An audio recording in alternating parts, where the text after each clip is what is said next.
As you can see, my presentation for tonight is entitled The Importance of Spirituality in the Cancer Journey, and I'd really like to approach this topic from two distinct, yet I think very much interrelated bodies of literature, or bodies of knowledge. On the one hand, I want to speak about it from the perspective of wisdom or contemplative traditions. And then second of all, I'd like to speak about the importance of this of spirituality to the cancer journey from a more empirical or scientific framework. So looking at both of those things, what do we know from history and from wisdom traditions, but what do we also know in terms of good scientific evidence for the impact that spirituality has on the cancer journey.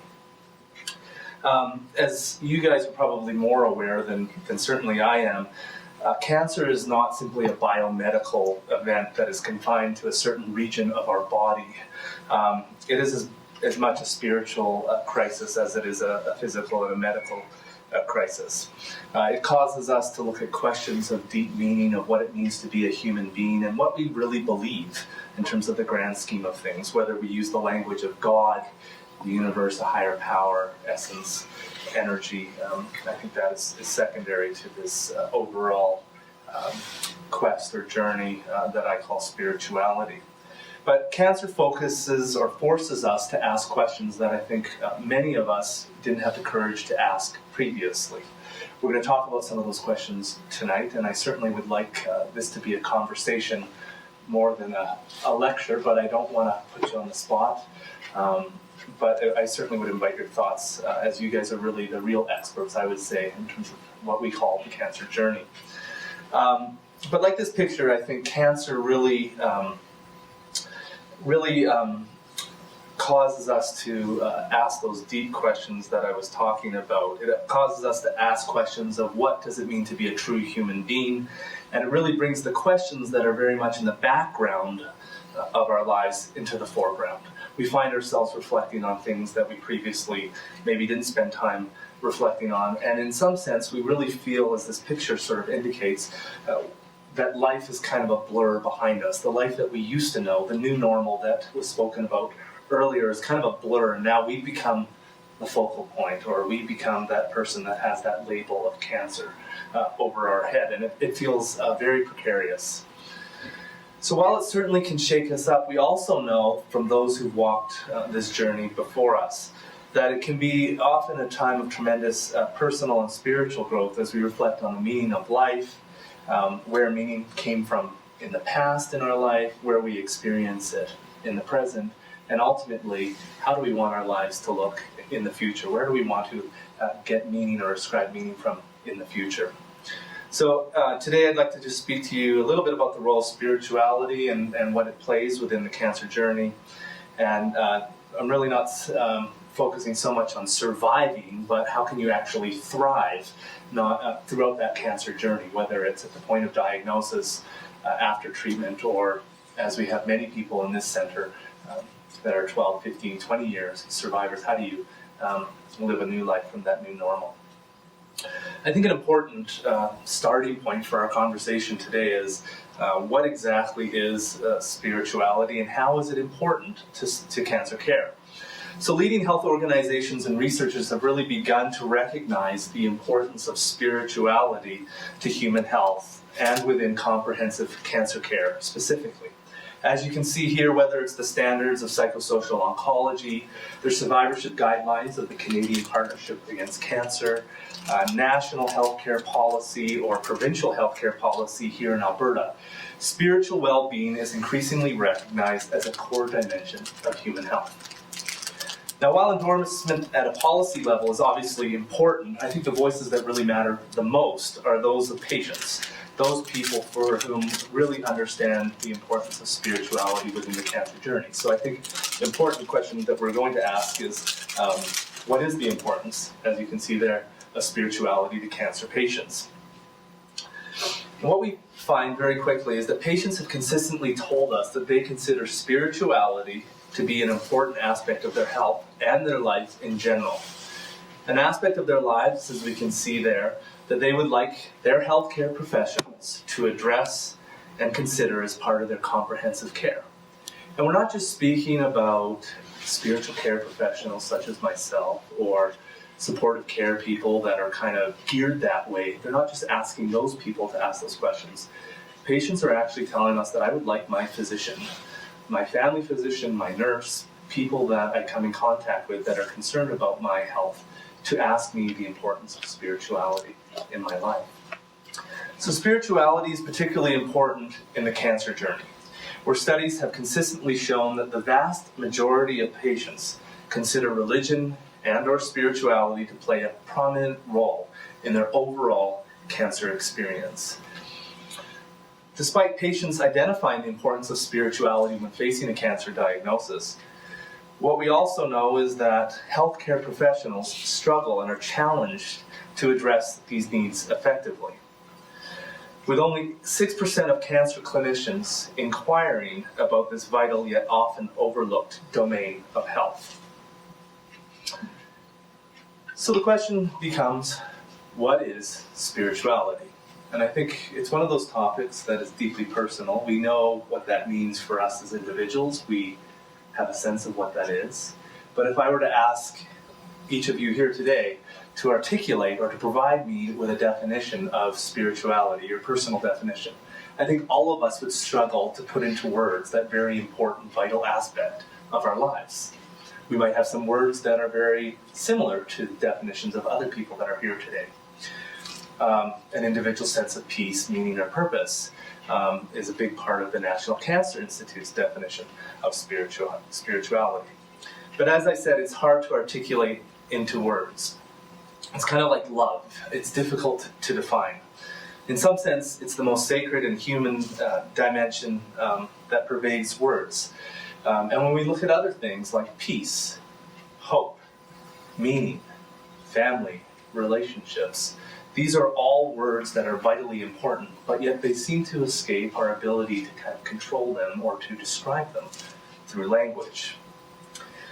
In fact, I think sometimes those words, those aspects of what it means to be a true human being, they are in some sense the most difficult to provide scientific evidence for their existence. We can't look into a microscope or put you into an MRI machine and say, there's the soul, or there's love, or there's courage, or there's compassion.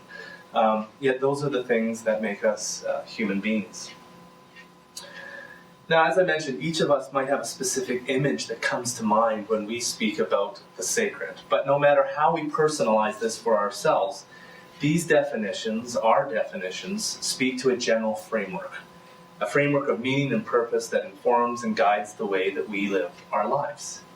Now, I define spirituality quite simply as this: an individual's beliefs, values, behaviors, and experiences related to ultimate meaning. How we fit into the bigger picture of life. How we are connected to something bigger than just ourselves. Where we find meaning in life and inner peace. So spirituality, it may involve a connection with a transcendent source, but it is often experienced in far more subtle ways. With a connection that we have with a person that we love, or that sense of peace that we discover when we're hiking in Kananaskis, or when we listen to a piece of music that resides deeply in our soul. Now, one of the myths about spirituality in my work as a spiritual care professional is that spirituality and religion is somehow synonymous, picking up on that last point there on the slide. And I see this from time to time when I meet patients for the first time in the daycare area where we give chemotherapy, for example. Typically, their reactions vary, but some people, I introduce myself as the spiritual care professional, and you kind of see their eyes get very big, and you can kind of read their thoughts and think, oh my goodness, I didn't realize I was that bad. Other people, their eyes kind of dart. They don't know what to do with it. They think I'm kind of coming around and I'm a salesman of some sort, selling goods that are religious in nature. And that I'm going to show them God's love by hitting them over the head with a big book, which I have never done in my life. But I think there's this idea that, oh no, somebody's coming knocking to my door, and much like some people that come to my door where I live, it's kind of like, what are you doing? Where's the sales job? Where's going to be the hook? And there's kind of this suspicion, I would say, around spirituality, and in some sense, for good reason. I mean, it is a term that is contested. It's a term that has been misused, and it really depends on what that person means by that that term in terms of what you can expect, in terms of receiving from them. So for some people, their spirituality is expressed through religious means, and for others, it's expressed through secular or humanistic means. But again, like everything that we do here at the Tom Baker Cancer Center, everything is patient-centered care. So in the spiritual care department, we very much take the lead from the patient. It's about where they find meaning and purpose and working within that framework in order to make sure that we enhance or maintain that over their cancer journey. But what I've learned over the last 12 years working within this capacity is that we as humans have this inherent capacity to believe in someone or something more than what we can see. We possess the ability to connect to people, our world, and the cosmos in ways that transcends the mind and even science. And I think this is very much the case with the vast majority of Canadians. When you look at StatsCan, so census data from within Canada, and you ask Canadians this question: do you believe God or a higher power exists? And this comes from 2007, so fairly recent, but census data is typically, takes a while for it to kind of get translated and reported on. But 49% of Canadians responded quite confidently and said, yes, I definitely do. Now, another 33% were not quite as convinced as that 49% cohort, but 33% of them said, yeah, I think so. I have a belief. And again, we're not asking people a question around, do you believe this specific God exists? Or we don't put a name to it. But when people are asked a very general question about whether they believe a God or higher power exists, the vast majority of Canadians, 82% of them, have some belief in a God or higher power. 11% said no, but weren't totally convinced. They said, no, I don't think so. And then 7% were no, I definitely don't believe that. So those would kind of be the people that we would characterize, or would characterize themselves more correctly, as atheists in terms of their viewpoint. Now, the interesting thing is that when you go back and they ask this question of the entire sample, but I want to pick up on that 7% there. When this sample was asked the question of whether you have spiritual needs, even 25% of that 7% that we would consider to be atheistic in their viewpoint said, yes, I have spiritual needs, but no, I don't express it in the way that you're asking this specific question. So again, my point is I really see spirituality as being a universal dimension of human health, and it's expressed in different ways. The particular labels that we put on or the map that we might use will vary from individual to individual. But again, however we express it, it does seem to be a universal aspect of what it means to be a human being, and that's the part that kind of binds us together. So, okay, there we go. So some of us, as I've said, may pray facing the ground, others facing the east, and others facing the heavens, and still others, they may not use words at all. They may find that sense of spiritual connection, being outside, connecting to nature. But we are all spiritual in some way, shape, or form. So while the content of meaning, so the particular picture within that framework will vary, as I mentioned, from individual to individual, the overall framework, in other words, the beliefs, values, experiences, and behaviors related to ultimate meaning are the things that really bind us together. I've mentioned that as human beings, especially when we face a health crisis, often those spiritual questions or those belief systems are invoked when we come into contact with a diagnosis such as cancer. We may find ourselves looking at our spirituality, having not looked at it for 30, 40 years, taking a look at it, as it were, for the first time again. So no matter the meaning-making framework that is used, since the beginning of time, human beings have been on a quest, really, to make sense of their situation. They've borne witness to the possibility of connecting to something bigger than themselves, that our experience in life and of cancer is not a solely physical event, but a metaphysical or spiritual experience. And as Viktor Frankl, who some of you may know, he was a psychotherapist and probably more famously known as an Auschwitz survivor. But Frankl said man lives in three dimensions: the somatic, the mental, and the spiritual. And he said the spiritual cannot be ignored, for it is what makes us humans. And Frankl's theory was really outworked in his experience as a prisoner in the Nazi concentration camps, where he noticed a key difference between survivors in the concentration camp and those who did not survive. And he wasn't just speaking of those people who lived through that experience, but the people who actually seemed to live well through that experience, as well as someone possibly could. And what he noticed was those people, those individuals that were able to maintain or find some greater meaning to their experience, whether this took the form of a belief that there was meaning in their suffering, or a belief that there was a God that cared about them, that was looking out for them, that was providing for their needs in that difficult situation, or whether it was, as was the case with Frankl, a belief that he could still maintain a relationship with his wife, who was separated from him when they came to the concentration camp, and he had no idea his entire duration being in the concentration camp whether his wife had in fact lived, was alive, was doing well. But he had this belief and this practice that he believed he could connect and still maintain a relationship with his wife, even though he did not know where she was and how she was doing. So you take away meaning, Frankl would say, and the outlook and success of survivors, whether they're taking the form of a prisoner in a concentration camp or a cancer patient at an institution such as this. You take the meaning away and their chances for success, their outlook, their outcome is severely diminished. So a framework of meaning or a personal spirituality provides a forum for us to express and explore these deeply human experiences. It provides a way to make sense of our illness experience.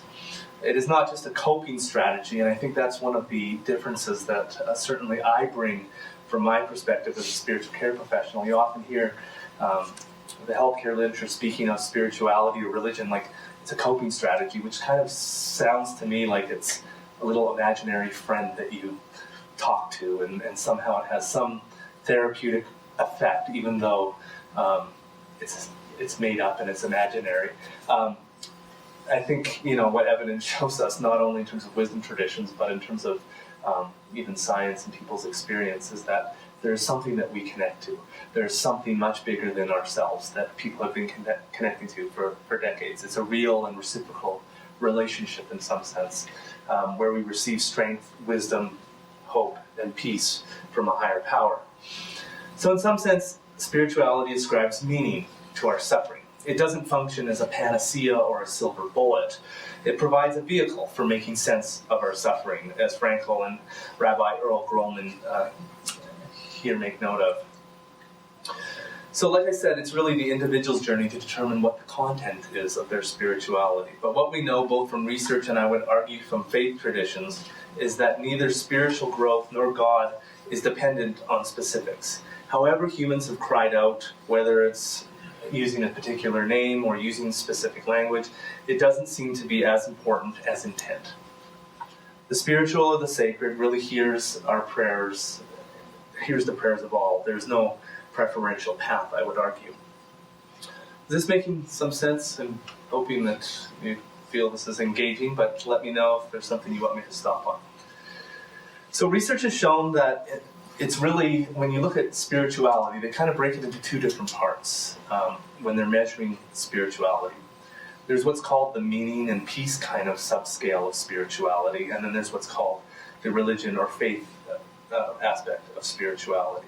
And what research has really shown is that both of those things are really, really important. But if one has a more significant impact, it's that meaning and peace kind of subscale that seems to have the most legs, it's the most important part in terms of going through a diagnosis such as cancer and on into survivorship. So individuals' belief systems that are inflexible or dogmatic, rigid, and answer-based have less potential impact than those who are open, whose spirituality is evolving, or whose spirituality is marked by curiosity rather than certainty.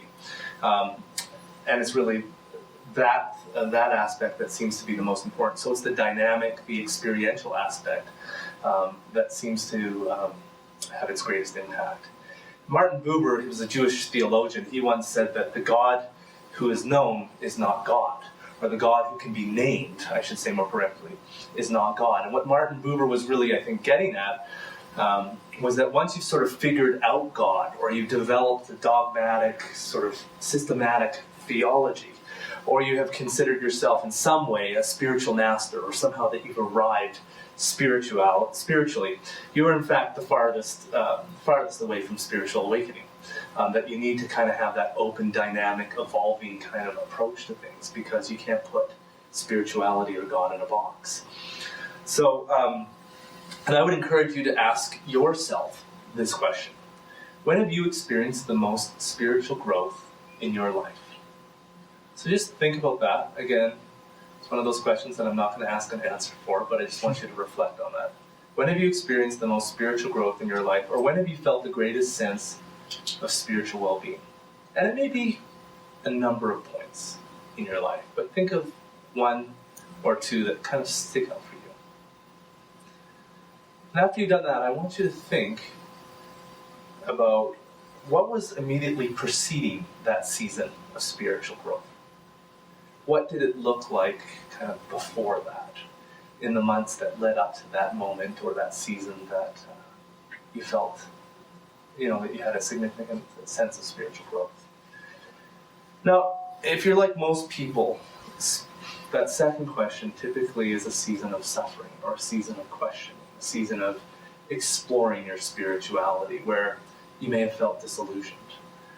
You may have felt like God wasn't there. You may have felt totally disconnected in sort of a spiritual way.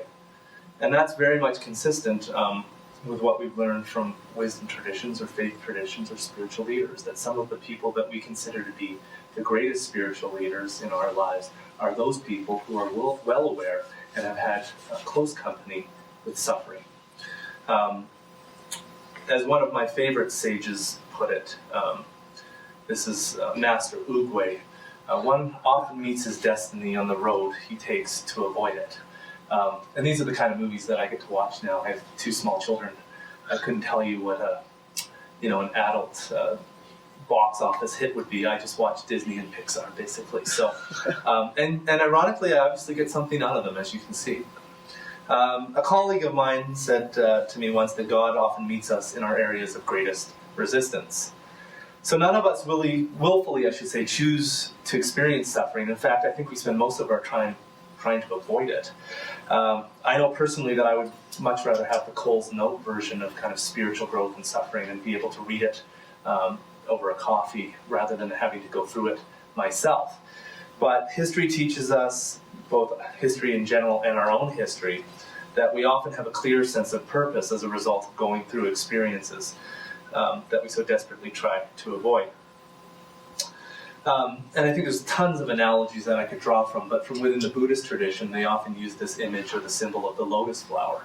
And the lotus flower is one of these beautiful, delicate, ornate flowers that, very pristine, floating on a lake. But lotus flowers can only survive in water that is murky, dirty. They can't survive in pristine water. And so in some sense, it's an image of, you need to have kind of the darkness, the suffering, in order to really appreciate those lighter hues and those more beautiful experiences. John Dewey probably articulated a lot better than I can, but he said, whenever we never know, I should say, what we might find until we are forced to look.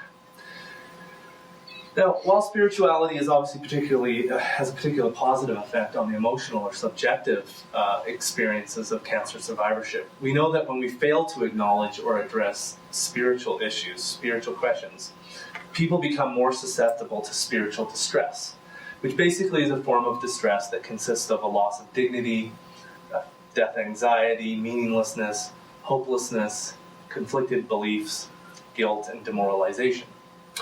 So, for example, if my spirituality consists of a belief in a God who blesses me through wealth and good health, and then all of a sudden I find myself at a very young age getting cancer, that belief system may in fact cause me more suffering than it does comfort, because I have a belief system that everything works out well as long as you are doing the right thing and you're staying in relationship with this God. You will do well, not only in terms of the way you live your life, but also in terms of health. Likewise, if we know that when we get advanced cancer, we know when people get advanced cancer and their sense of dignity is diminished, they are far more susceptible to depression, anxiety, loss of a will to live, and a desire for a hastened death. We know that issues related to spiritual distress are very prevalent in cancer populations, in people that have been diagnosed and people who are surviving from cancer. 68% of bone marrow transplant patients, for example, in a study identified fear of recurrence as the most prominent concern after treatment. Now, I don't know about you, but I think a lot of human beings spend an absorbent amount of time, certainly I do, worrying about things that I can't control. Fear of recurrence is really one example of that human condition in this respect. Obviously, there's things that we can do in terms of enhancing our ability to survive a cancer diagnosis, but so much of it is out of our control. We're kind of left looking over our shoulder, as it were, waiting and looking for cancer to recur. I've met many people, as I mentioned, for whom the power of cancer continues long after it has gone into remission. Every ache, bruise, bowel movement, happenstance, sensation is filtered through the lens of cancer. They worry that everything that they feel, their experience, is somehow indicative of their cancer coming back. And you see, cancer really has a number of close friends or allies: fear, anxiety, despair, and uncertainty, all of which are not very responsive to chemotherapy or radiation. I remember a patient at the end of their cancer journey telling me that I spent my whole life, he said, worrying about things that I've now realized never happened. And I think relinquishing our sense of control as really managers of the universe seems to be a key aspect of survivors' quality of life. If I believe, for example, that I'm solely responsible for my survivorship, it has a different feel than if I believe that there's a God out there who's taking care of me, who cares for me, who's comforting me, who's looking out for my best interests, who I can rely on, who I can call upon. It changes it then from the fact that I have to do everything in my power to make sure that I don't get cancer again. In the same way, if I approach fear, anxiety, and despair as teachers that are trying to teach me something about myself and life in general, my experience will likely be different than someone who considers them evil and attempts to disavow them at any expense. As we discussed earlier, what consists of a person's spiritual life really varies. As we learned earlier, whatever the contents with this meaning-making framework seems to be less important than the belief system, practice, and resources that are drawn upon within the cancer journey. The important ingredients really seem to be those big-ticket items of belief, hope, and meaning, wherever we find them. Now, one of the areas that I work in here in the Tom Baker Cancer Center is in the neuro clinic, which is the brain tumor clinic. And this morning I was working there, and knowing that I had to give this talk today, I selfishly asked a number of patients, told them, said, I have to give a talk on cancer survivorship. You're a 12-year cancer survivor. Can you tell me what is the one thing that you think is the most important aspect of your success as a cancer survivor? And all of them that I talked to today identified hope and belief as the essential factors in their survivorship. So it might have been a learned response based on the person that was asking them, but all of them in some way, shape, or form said it's hope and belief. And for some of them, that hope was really around, or belief was around the idea that things would and can get better, that new treatments will come out, that the MRI scans are going to be better. That it was more of a practical or a rational kind of way of looking at things. For another person, their hope was rooted in a belief that there was a God who was ultimately in charge of their healthcare and their lives. That despite what the MRI said, despite what the blood work indicated, or what their healthcare team communicated, that there was hope that could override even the darkest of situation. So again, I would very much, well, maybe I shouldn't say I would like to, but there's sometimes it would be really nice to be able to put hope into an IV bag and to be able to sort of put an injection into a person and say, here it is. We found out, we've managed to kind of isolate hope in a concentrated kind of a dose, and we can now give it to you. Or I'd love to find a way of sort of saying, we have found out the 3 steps to enhancing meaning in a person's life. And if you just do A, B, and C, D will be an inevitability, I should say. Now, unfortunately, life is not like that. Spirituality is not like that. There's a mystery there. There's a personal aspect that we have to bring. We have to go and explore those things on our own and make sense of them.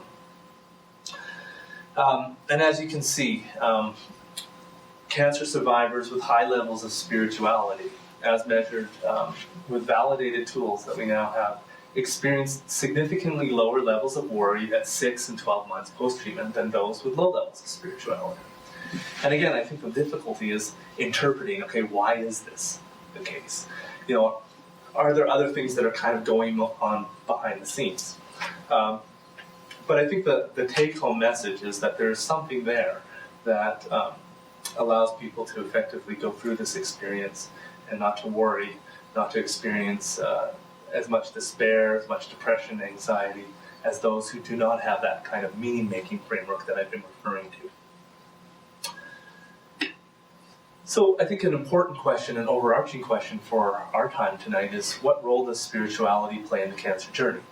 I have spoken a little bit about this, referred to it very briefly, but I'd like to spend a few minutes looking at this specifically, and this is where I'd like to really draw upon evidence-based research and practice to really demonstrate what we are starting to discover in terms of the importance of spirituality within the cancer journey.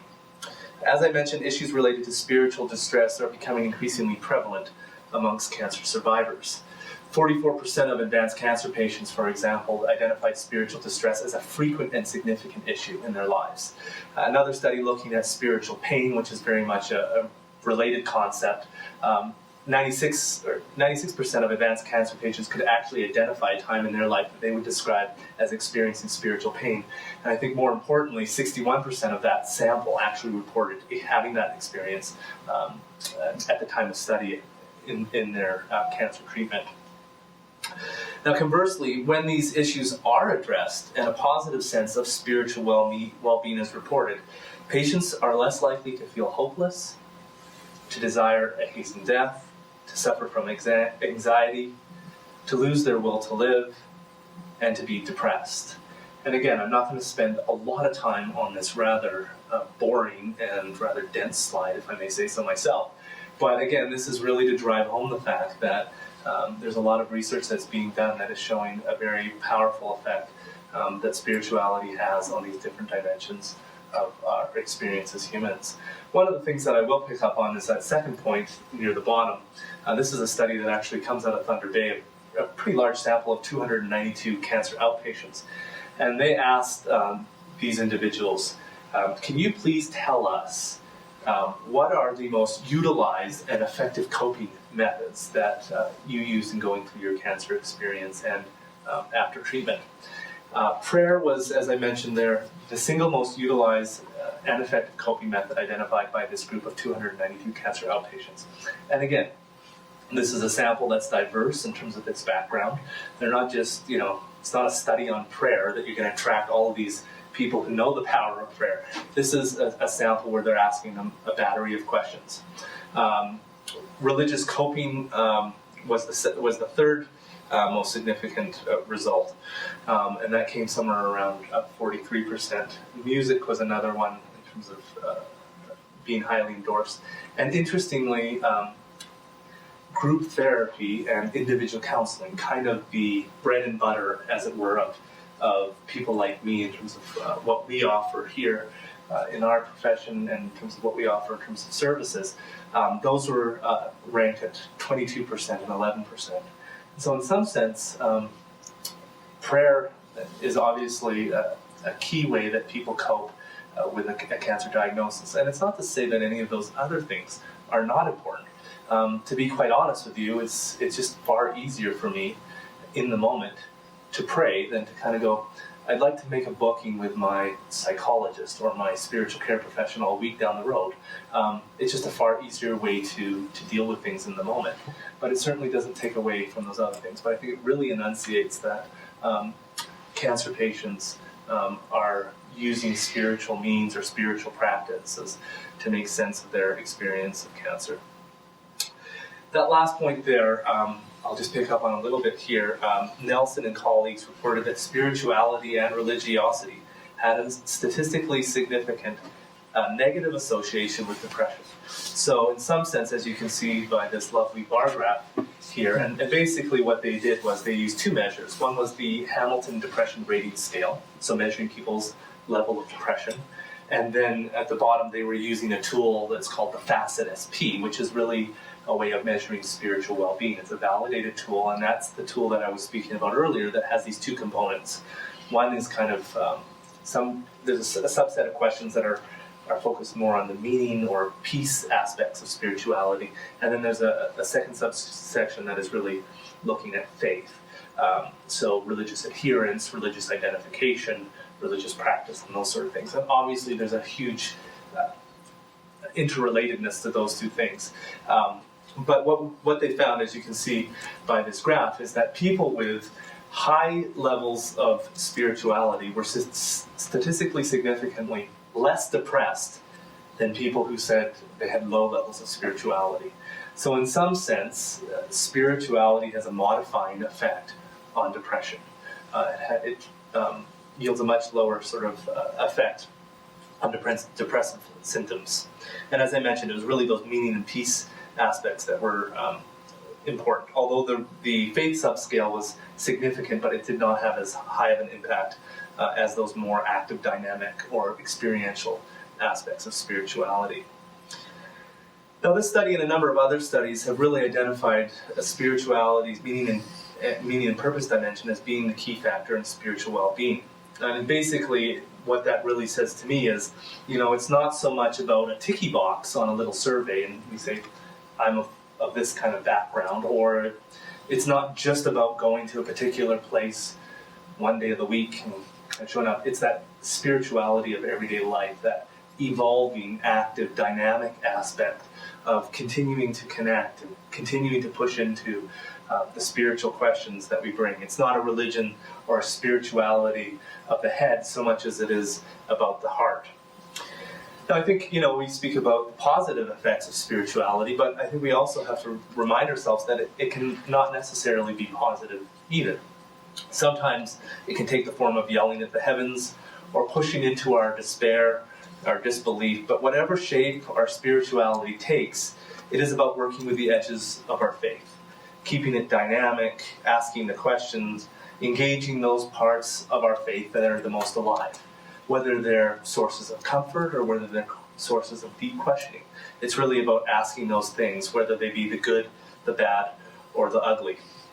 Now, a person who really illustrated the importance of addressing our spirituality, whether consisting of positive or negative aspects for me, was a man that I'll call Carl. Now, Carl was a 58-year-old man with metastatic prostate cancer. He was admitted to a palliative care unit for pain control and difficulty coping at home. Carl is a self-described loner who's divorced and has no children. He's a metal worker by trade, and Carl takes pride in his independent spirit and his strong work ethic. While agreeing to the admission, Carl expressed his wish to return home as soon as possible. A standing order on the unit included a visit from the spiritual care professional and the other members of the interprofessional team. So knowing this history, I entered Carl's room a few hours after he was admitted. After knocking gently on the door, I informed him of my role within the palliative care team. And before venturing further into his room, Carl responded from where he was sitting upright in his bed. "F off," he said. Now, leaving Carl's room that day, I do have to admit there was a mixture of anger and also self-blame that welled up inside of me as I questioned my character and his own. But I do have to admit that I did take some comfort at our interdisciplinary team rounds the next morning in hearing that the then medical director of the unit had a pillow thrown at him by Carl. So it did kind of make me feel vindicated that it wasn't just me. I was dealing with a fairly crusty character. Now, speaking of the team, just to give you a sense, and it's probably difficult to recognize me there because that's 10 years ago and I've aged so dramatically over the last 10 years compared to that picture, maybe not. But I think the other thing is that, as you can see there, apparently in the province of Alberta, you can hire chaplains at the age of 16. But anyways, let's get back to Carl. So much to the chagrin of Carl, his roommate requested regular visits by the spiritual care professional. And unfortunately for Carl, his roommate was located at the window. Carl was the bed closest to the door. And so Carl, in some sense, had to put up with me kind of tiptoeing sheepishly in front of his bed to get to his roommate who had wanted these visits. But eventually what happened was we connected, we exchanged hellos, and eventually one day I found myself sitting at the bedside of this man who had greeted me so forbiddingly on our initial meeting. But what unfolded in the hour discussion that followed was a story of a boy who never knew his father. His mother, whose love he cherished so deeply, made the painful decision to hand Carl over at the age of 8 to a church boarding school as she could not raise him herself. Carl went on to tell a story of widespread abuse at the hands of the religious leaders who were supposed to take care of him. Carl began to reconnect to his pain in this institutional setting. Again, he's coming into a place where he's not in his comfort zone. He's having to be taken care of by people in an institutional setting. And he's beginning to reconnect with his pain and the many spiritual questions that surrounded this experience for him. These included his image of God, the image of God that he developed based on his abuse. The questions he had: how could God's people do this to me? What kind of God would allow such things? Who could he trust and depend on if the most important people had abandoned him? These were all questions that he was asking. Now, as my relationship with Carl developed, our conversation began to focus on religious issues of the past and formulating his own spiritual beliefs. Now, Carl never accomplished his goal of returning home as he was discharged to hospice, where he died 3 weeks later. And now, while Carl's sharp edges, I don't think, ever diminished, and he was never going to be a guy that was going to get baptized or say a prayer. That just wasn't going to be, that wasn't going to happen with him. And I think for many people, his spirituality may be considered nascent or just developing. But the small steps that he took based on where he was starting from and the experiences that he had was probably some of the biggest steps that I've ever seen in terms of an individual taking, considering the painful path that he'd been on. Now, Carl's story in some way connects to our own story. I think that's what stories are really all about. They connect to us. We might not have the same experiences, but they speak to us in some way, shape, or form. And I think Carl's story really invites us today to ask, what spiritual questions do I bring with me?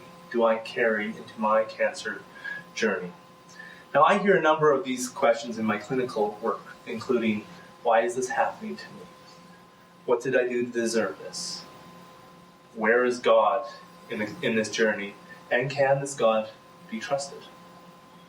What meaning, if any, can I draw from this experience? These are all questions.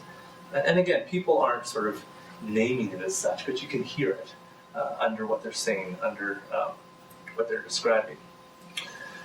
Now, many of these questions are rooted in spiritual beliefs that we may not have explored since childhood, as was the case with Carl. They're latent belief systems that we had thought we had long since abandoned, but we're now re-engaging them as we face our illness, of which cancer is one of the biggest. Now, many people that I come in contact with, whether they're devout believers or those that consider themselves atheists, seem to feel that if God is a part of their cancer experience, it is largely in a manner such as this. Now, as much as both you and I can sort of laugh at the ridiculousness of an image like this, and we can say, we've long since abandoned that kind of archaic image of a bearded man in the sky with a big stick that knew what we did on Friday and Saturday night and was waiting for us in a loving way on Sunday morning to kind of hit us over the hand. But, as much as we can kind of say that's just ridiculous, you get beat down enough times. You have enough bad days in a row. You get enough bad news. And it's amazing how quickly the bearded God comes back into the forefront. In fact, research has shown that when individuals face their own mortality, and a cancer diagnosis, I would argue, whether it's a curable form of cancer or an incurable form, really provides a potent dose of mortality salience. Mortality salience is really this idea that when people are faced with their mortality, whether it's through a terrorist attack or whether it's through a diagnosis such as cancer or a life-threatening illness, they reconnect very strongly with their dominant cultural worldview. And often this worldview becomes more rigid and defined. They become less flexible in their beliefs, and they become increasingly intolerant to people who hold a belief system that's adverse to their own. So the theory of mortality salience is really built on this idea of terror management, a theory and an approach that was really prior to 9/11, but really came into vogue post 9/11 in terms of being out there as an idea that people really kind of ruminated on and found meaningful. But basically it postulates that in order to manage the existential dilemmas that we face associated with our own mortality, human beings construct worldviews. Beliefs about reality that are shared by other cultural members, beliefs about the origins of the universe, about morality, the afterlife, and so forth. So as I mentioned, basically what they found is that mortality salience basically theorizes that our beliefs and values, experiences and beliefs become more ingrained or more entrenched when our worldview is threatened. A cancer diagnosis, as I mentioned, often serves this purpose. It causes us to reconnect to these underlying worldviews or latent belief systems. We may never have reflected, as I mentioned before, on our spirituality. But suddenly we find ourselves asking these deep questions, or we feel that we are somehow being punished, even though we may not in fact believe in God. But a cancer diagnosis, I should say, often causes us to explore what we believe and why we believe what we believe from a new vantage point. And just kind of a last thing on this mortality salience theme, a really interesting study that I found that really exemplifies this. They took a group of judges, and they chose judges very intentionally because they thought, if you're going to find a profession that is really focused on being objective and taking a subjective kind of perspective out of the mix, judges are probably going to be your best bet. And what they did, they gave both groups a standardized personality assessment or personality questionnaire. So they both had the same personality questionnaire, but in one group of judges, they gave an additional 2 questions that were really intended to invoke this idea of mortality salience. And what they found was they gave both sets of judges a case, and they asked them to assess the case and to come up with a dollar value for bail. And the cases were identical again, so there's no difference. The case involved a charge of prostitution, and they asked the judges, can you please set bail as you see fit?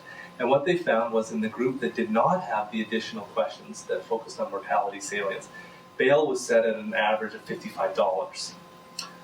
But in the group that did have those extra 2 questions, bail was set at a price of $455. And so in some sense, those questions, or when we face our own mortality, it causes us to become more entrenched or ingrained in our dominant worldview and less tolerant to those things that threaten it or seem to come in contrast to it. You never knew you were going to get that from a talk on spirituality, I'm sure, but I see it's keeping most of you awake, so that's good. As I mentioned, cancer often causes us to reflect on questions that we may have never had the courage to ask before. Who am I?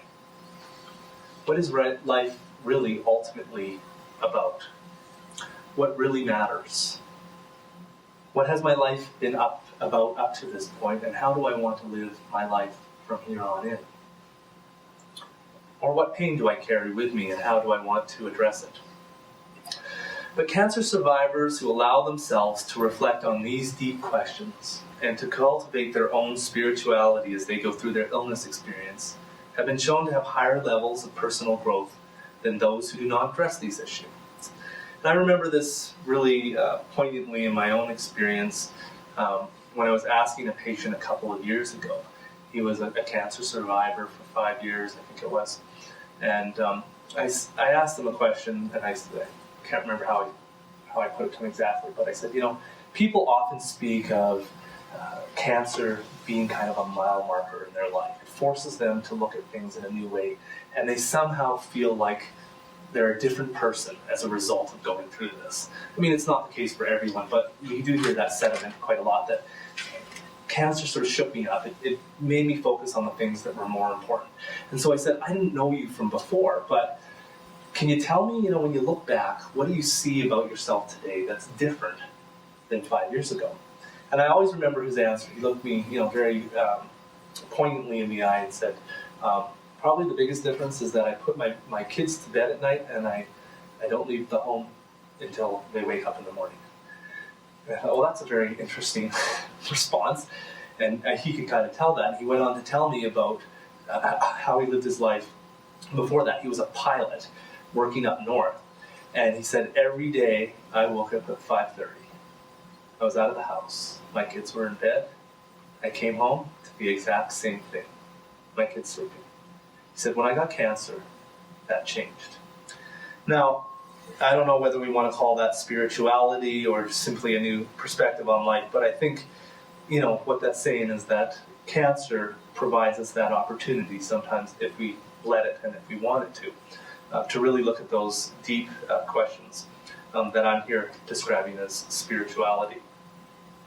But what is important really is the fact that this individual and patients rediscovered meaning in their life, whether it was at the foot of an altar or, in the case of this individual, at the foot of his daughter's bed. He went through an experience that changed him from the inside out. But what we can say with a greater degree of certainty is that whatever we consider to be spiritual aspects or existential aspects, those things that really are focused on what it means to be a true human being, these are constantly identified by cancer patients as being as important, and in many cases more important, than any other domain of quality of life. In fact, a study of patients consisting of both those who self-identified, with spirituality, and those who didn't, it showed that those with high levels of spirituality were more likely to report that they continued to enjoy life despite having significant pain and fatigue issues than those patients who experienced the same degree of pain and fatigue but had low levels of spirituality. And as you can see here, much like the other studies, again, when you take a closer look at the data, it's really those meaning and purpose aspects or meaning and purpose dimensions of spirituality that seems to have the greatest impact. So self-identified spirituality is a significant modifier of pain and fatigue amongst cancer patients. And again, not to go into details in terms of the particulars of this particular study, but again, they're controlling certain variables here. And basically what they're showing is that spirituality had a modifying effect on levels of pain. So both groups of people had the same pain scores. They were randomized, they were controlled that way, so that they knew that there was an average that was consistent across both groups. So those things were controlled, but really they found that spirituality, as I mentioned, was a fairly significant factor in allowing people who did experience fairly significant levels of pain to continue to enjoy life activities. So the impact of spiritual and quality of life, I think, is fairly well established at this point. A sample of cancer survivors identified factors related to spiritual well-being as being highly influential to their overall quality of life. A study of family caregivers of advanced cancer patients identified a sense of spiritual connectedness as a significant factor associated with lower emotional distress. 90% of a large sample of cancer patients in a study measuring quality of life felt that their cancer experience led to a reassessment of priorities and values, increased their appreciation of life, and changed their priorities in life. Now, I want to be careful. I don't want you to leave today and sort of give you the impression that spirituality is somehow a silver bullet, that if you just get in touch with your spirituality, you connect to a higher power, that you're somehow going to be pain-free, less depressed, your cancer is going to be more responsive to treatment, and you'll somehow live longer. I think people have made those claims. I'm certainly not about to do that from here. I think the irony is that if the wisdom tradition and individuals who we consider to be spiritual leaders have told us anything, it might in fact be the opposite. Some of the people that we consider to be spiritual leaders or heroes of our faith are people who are well acquainted with suffering. They're people that know what it's like to suffer, whether it's in physical, mental, social, or spiritual kind of ways. I think wisdom traditions would also likely shun the idea of kind of signing up or embarking on a spiritual journey for the sake of the benefits of health. It's not the reason that you kind of approach those things. It's not, for the benefit of sort of your personal health. These may be nice kind of byproducts, but this is not the reason that we cultivate a spiritual life. Rather, as Eckhart Tolle says, spirituality, I think, really provides us a framework, a way of navigating across the cancer journey, where we realize that we are not doing this thing entirely by ourselves, that we are part of something far bigger and far deeper than we could ever imagine. Now, while this connection is often more transient, and it's not as constant as certainly I would like, it's not something that's there 100% of the time. It has been shown throughout history, and more recently through research, to be a significant modifier in how we not only survive cancer, but how we thrive within and beyond cancer. I haven't spent a lot of time sort of speaking about ways that we can connect or ways to cultivate our spirituality, but these are just a few things that you might want to jot down and take home with you. We talked a little bit about exploring our own spiritual history, and what do I mean by that is we often don't take the opportunity or have the time to really assess what it is that we believe, why we believe what we believe. How healthy are those beliefs? What formed those beliefs? But as we've learned today, our belief systems, even if they're latent, they're there with us, and they often inform us in ways that we don't even realize.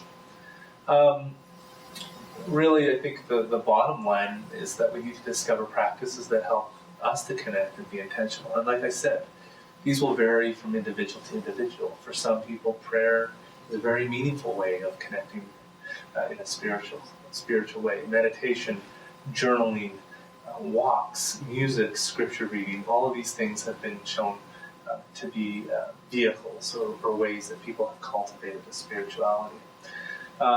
We talked about living with the questions, and I think that's probably one of those areas that we don't give enough credit for. I think a lot of the time, spirituality and religion focuses on providing answers, and it certainly does provide some good answers. But I think it's also about living with those questions. Where do I find hope?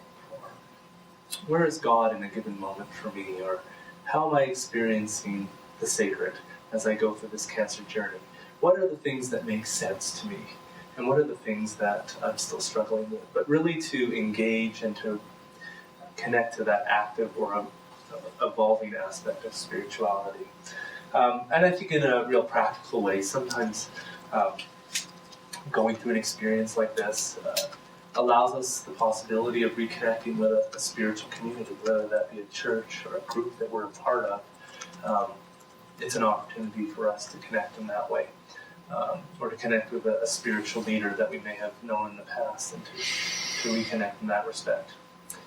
And again, finally, I just suggest, beginning a practice of self-reflection. And again, that can be through journaling, it can be through the arts, it can be through more intentional and kind of explicit spiritual means, but often it comes through a variety of different sources. And just really being intentional of what's happening inside of me at this moment, and what's sort of feeding into that experience. I do want to open our time up to discussions at this time, but I'd like to kind of bring the formal part of this to a close by just closing with a reading, a reflective reading, in light of the topic that we're talking about today. And this is a reading that's entitled "For the Interim Time." And I often think about cancer survivors, living in that new normal, that aspect of, you're maybe done the treatment or coming to the end of the treatment, things are looking good, but how do I go on from here? How do I continue to live well? So when near the end of the day, life is drained, out of light, and it is too soon for the mind of night to have darkened things. No place looks like itself. Loss of outline makes everything look strangely in between. Unsure of what has been or what might come. In this wan light, even trees seem groundless. In a while it will be night, but nothing here seems to believe the relief of dark. You are in this time of the interim, where everything seems withheld. The path you took to get here has washed out. The way forward is still concealed from you. The old is not old enough to have died away, and the new is still too young to be born. You cannot lay claim to anything. In this place of dusk, your eyes are blurred, and there is no mirror. Everyone else has lost sight of your heart, and you can see nowhere to put your trust. You know you have to make your own way through. As far as you can, hold your confidence. Do not allow your confusion to squander. This call which is loosening your roots is false ground, that you might come free from all that you have outgrown.